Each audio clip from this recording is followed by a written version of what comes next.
ده وقت ان انا اعرفك على مدام داليا وبنتها شيري. أهلا وسهلا، اتشرفت بيكي وأهلا يا شيري. اهلا بيكي يا واتين. ما شاء الله يا مدام داليا، عندك بنت زي القمر. وواتين كمان بنت زي القمر. اهلا وسهلا بيكو. ممكن نكون أصحاب؟ اكيد طبعا ممكن نكون اصحاب. خليهم يدخلوا يلعبوا براحتهم، متقلقيش يا وفاء. يا مدام مش عايزه اكون تقيله، ده اول يوم شغل ليا. ولا تقيلة ولا حاجة، الشيري وواتين هيتصاحبوا بسرعة. على فكرة أنا عندي هدوم الشيري القديمة الشبه جديدة وبطلت تلبسها، ممكن أديها لواتين. شكرا قوي والله، انا ممتنه ليكي، مش عارفه ازاي اشكرك على كرمك ده. يلا يا بنات اطلعوا فوق العبوا شوية. تعالي معايا اوضتي يا واتين، عندي حاجات حلوه قوي نلعب بيها. طبعا يلا بينا. خدي بالك يا حبيبتي ما تبوظيش ليها اي حاجه. حاضر يا ماما.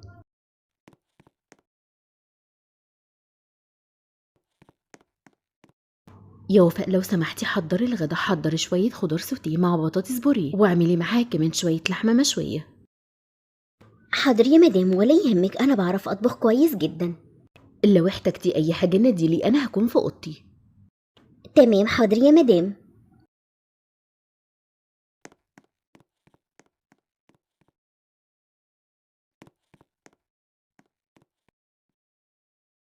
أوضتك تحفة يا شيري، أوضتي قد النص دي يمكن. فعلا كبيرة، عايزة تنامي معايا النهاردة؟ قولي لمامتك. أكيد نفسي، شكرا كمان على الهدوم. لا مش عايزة ماما تديكي هدومي، دي حاجاتي ومش عايزة اديها لحد. ولا يهمك، عادي عندي لبس كفاية. طيب ايه رأيك نروح نلعب روبلوكس سوا؟ تعرفي تلعبيها؟ أيوة ماما ساعات بتديني موبايلها بلعب عليه.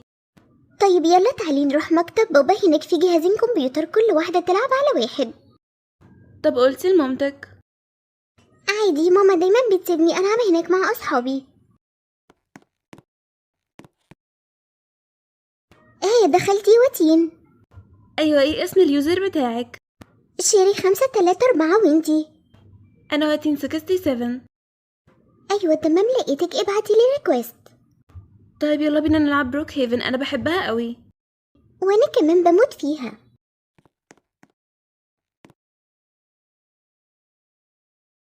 شيري روبي صاحبتك مستنياكي تحت، أقول لها تطلع لك ولا هتنزلي لها؟ لا يا مامي أنا هنزل لها. طيب اقفلي الأجهزة قبل ما تنزلي وما تتأخريش، وعرفي واتين على روبي. أنا هكون في أوضتي، لو احتجتوا أي حاجة نادولي.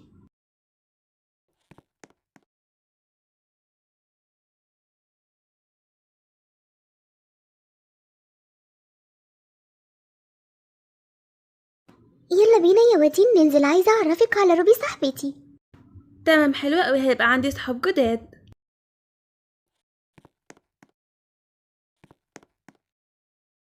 ايه فين روبي؟ اتأخرت ليه؟ كنت عايزة أقول لها نلعب سوا النهاردة، أنا فاضية خالص. هاي يا روبي ازيك، أحب أعرفك على واتين صاحبتي الجديدة. ودي مين دي؟ ساكنة فين؟ أنا عمري ما شفتها هنا قبل كده. أنا واتين صاحبة شريك جديدة، احنا مش ساكنين هنا، احنا من حي قريب. وماما هي اللي بتنظف البيت هنا، فأنا قاعدة معاها، لو حابة احنا ممكن نبقى أصحاب. يعني ايه صاحبتك الجديدة بنت الشغالة؟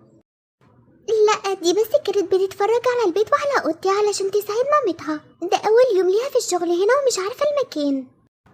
بس انتي قلتي ان احنا ممكن نبقى أصحاب، هو انتي نسيتي؟ انا مش هلعب مع بنتي الشغالة، يلا نلعب روبلوكس وخليها تطلع لنا حاجة نشربها. طيب ماشي، استني فوق وانا هطلع وراكي. ليه عملت كده؟ أنا ما غلطتش فيها. وتين هاتي ليمونادة وطلعيها على المكتب اللي كنا فيه، خلاص ما ينفعش نكون اصحاب، اصحابي مش هيتقبلوكي. تمام فهمت، حاضر أطلع لكم العصير، أنا شيري. كنت فاكراها مختلفة، كنت حاسة ان احنا ممكن نبقى أصحاب، كنت حاسة ان هي ممكن تقبل لي زي ما أنا مش مكسوفة من شغل ماما حتى لو هما ما قبلونيش.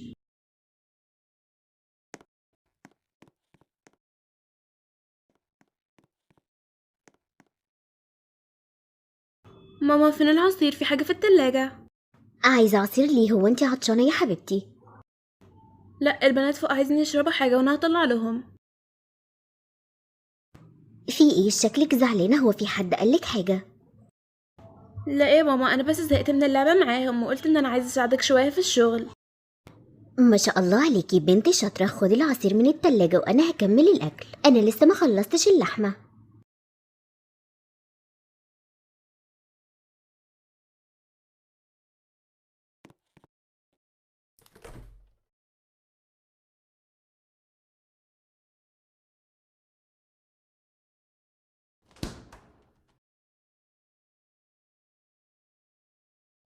ماشي يا ماما، انا هطلع وانزل بسرعة عشان اساعدك.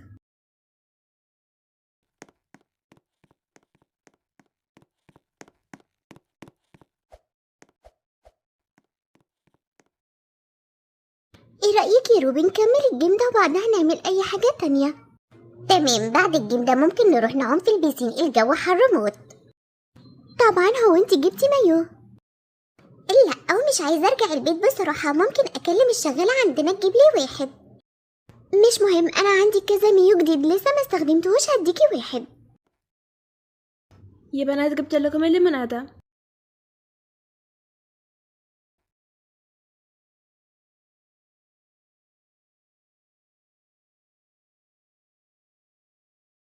أخيرا، أنا كنت بموت من العطش، انتي اتأخرتي جدا.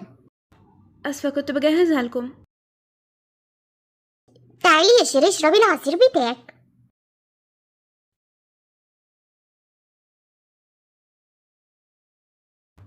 خدي يا شيري دي ليكي. شكرا يا ودين، خلاص ممكن تروحي دلوقتي.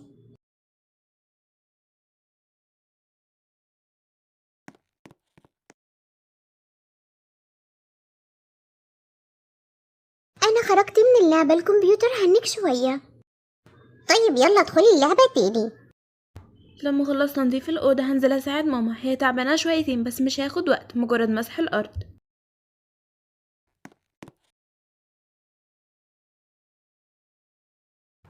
وتين انتي هنا ليه مش بتلعبي مع البنات؟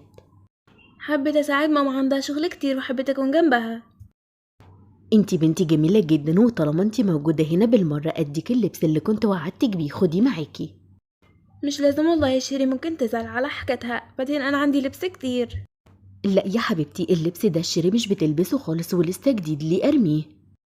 تمام، شكرا جدا يا مدام.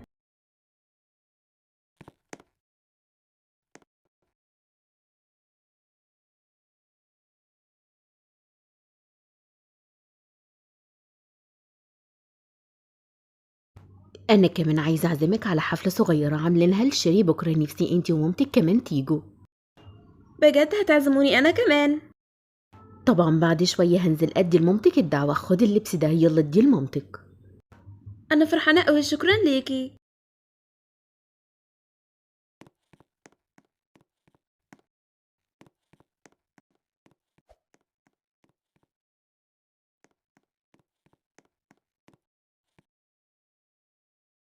بصي مدام داليا ادتني هدوم كتيرة أوي وشبه جديدة، شوفي حظي حلو. قالت لي الهدوم دي هتقعد معايا كتير، حلوة أوي. برافو يا حبيبتي، لازم نشكرها تاني، الست دي كانت دايما كريمة معانا. ولسه كمان عزمتني على عيد ميلاد شيري بكرة، رايحة أجيب الدعوة. حلوة جدا، لو عزمتنا فعلا هنروح أكيد.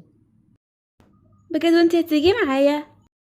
أكيد يا حبيبتي، ونلبسك من الهدوم الحلوة اللي هم ادوهالك.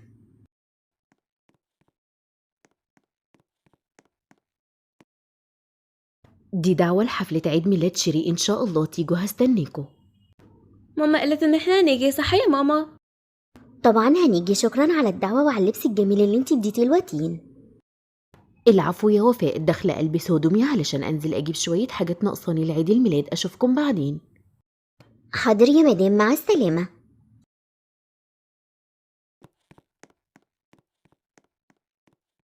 انا فرحانة قوي، عندي عيد ميلاد بكرة، عندي عيد ميلاد. خلاص يلا بسرعة روحي خبي اللبس، وانا لازم ارجع لشغلي تاني. حاضر يا ماما.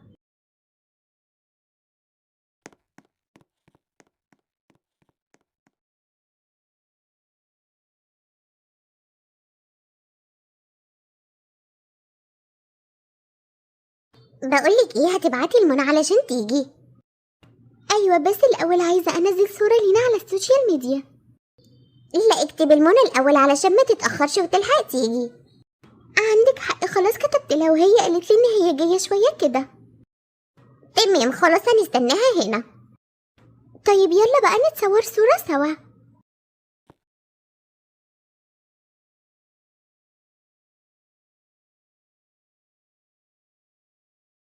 انا هروح على حمام السباحة بسرعة، هركن التابلت الاول وبعدها هنزل على البسين.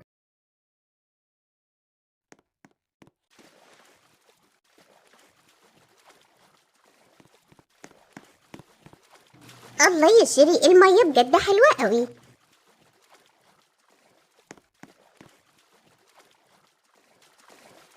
استنيني انا جاية.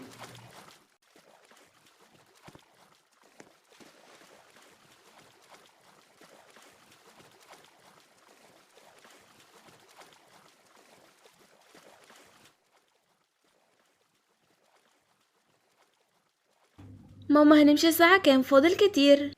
لسه شوية حاجات ما خلصتش، يمكن ساعتين كده. مش كتير. لا الوقت هيعدي بسرعة. ماشي، اظن في حد بيخبط على الباب، هروح اشوف مين. لا خليكي هنا، انا هنزل اشوف يمكن تكون مدام داليا.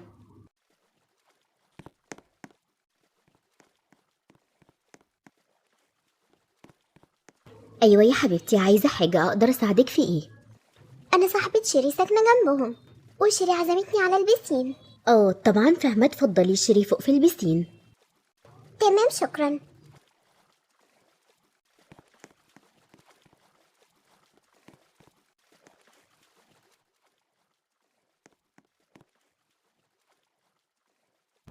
مين اللي جاي يا ماما؟ دي بنتي صاحبة شيري، جارتهم، بتقول ان هي ساكنة جنبهم. ممكن نطلع شوية؟ مش هزعج حد. ماشي بس ما تزعجهمش، خليكي جوه البيت، ولو حد طلب حاجة قوليلي. حاضر. هاتي المساحة سيبيلي انا هكمل. شكرا يا ماما.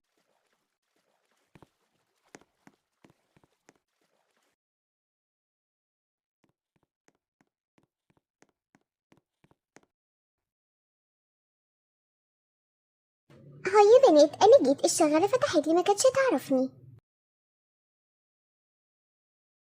ايوه فعلا اصلها جديدة هنا.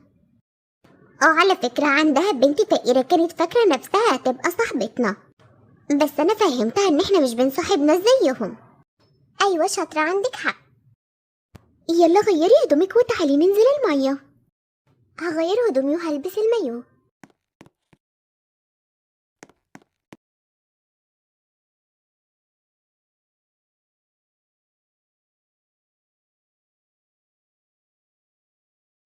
وانا هنزل تحت اطلب اكل، انا جعانة جدا.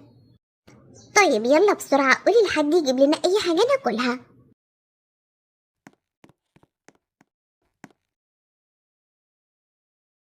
انتي واقفة بتعملي ايه كده يا وتين؟ ولا حاجة، كنت ببص عليكم، شكلكم حلو قوي في لبس البسين، مش هزعجكم. لا مش عاجبني ان انتي واقفة بتبصي علينا كده، روحي يلا جيبلنا اكل، احنا جعانين. طب تحبوا اجيب لكم اكل ايه؟ هاتلنا دوريتوس، بيبسي، بيتزا، اي حاجة تلاقيها بس بسرعة. حاضر، رايحة دلوقتي.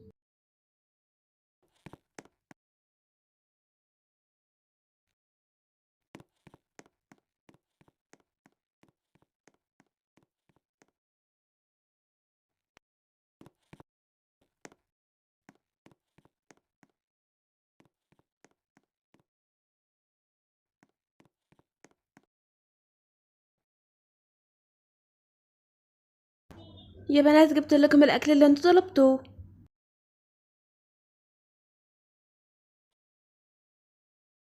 نشوف بقى جبتلنا ايه، انا جعانة موت. جبت شوية حاجات من كل نوع. انا هاخد الدوريتوس ده المفضل عندي.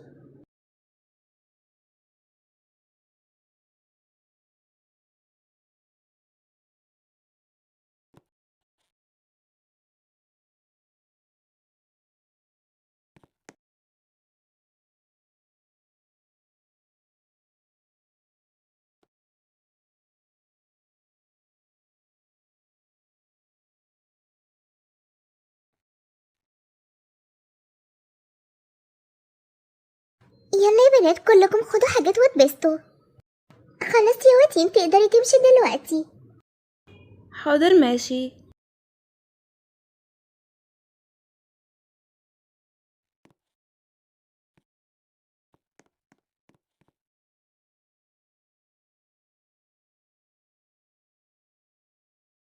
يا سلام على الايس كريم، طعمه حلو قوي. ايوه ده النوع اللي انا بحبه، مامي دايما بتجيبهولي. بصوا من جه عيد ميلادك يا شيري. ايه الشغالة وبنتها دي طالعة احلى مننا. لا لا لا مش معقول، انا هطردها من عيد ميلادي، مش عايزاها هنا تبوظ لنا اليوم.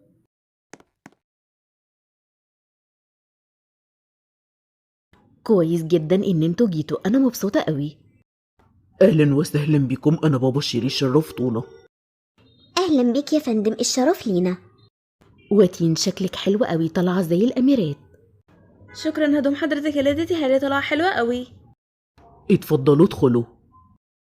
واتين روحي يا حبيبتي سلمي على شيري، هي مع اصحابها هناك. حاضر، انا جبت لها هدية جميلة قوي.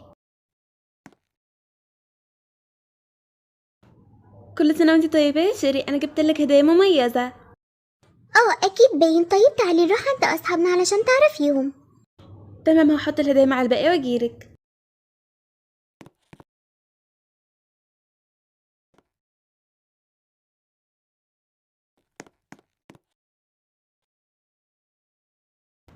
ازيكم يا بنات، عيد الميلاد جميل قوي.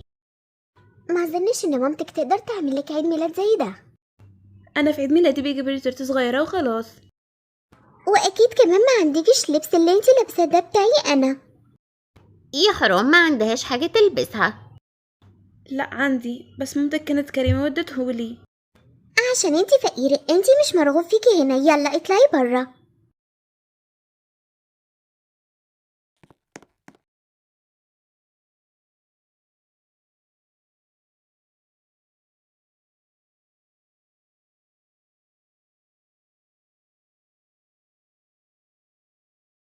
خلاص انا لازم امشي، شكرا على كل حاجة يا مدام داليا. مش عايزين نقعد في مكان مش مرحب بينا فيه. لا طبعا مش هينفع تمشوا وانتوا زعلانين كده. لا مش هتمشوا، شيري غلطت وأنا هتكلم معاها، استنوا شوية. طيب تمام هنستنى. كفاية كده، الحفلة دي انتهت وده بسببك. مامي ما ينفعش تبوظي عيد ميلادي عشان البنت دي، انا بس قلت الحقيقة.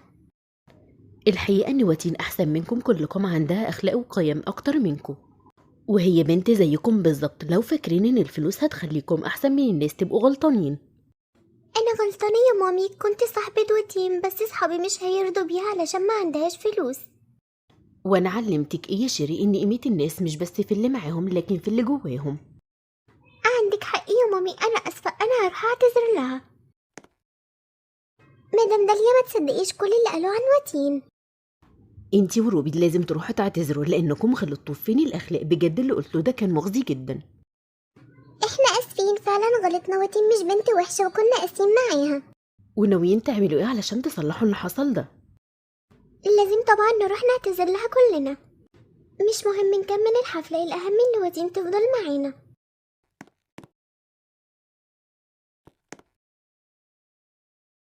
وتين، هو أنا ممكن أتكلم معاكي؟ لو هتطردينا من الحفلة مش لازم، احنا كده كده ماشيين. لا مش كده، أنا عايزاكي تفضلي، عايزة أعتذرلك، كنت قاسية معاكي جدا. بعد ما وعدتك نكون أصحاب اتخليت عنك، أرجوكي سامحيني. طبعا ماما علمتني ان التسامح حاجة كويسة.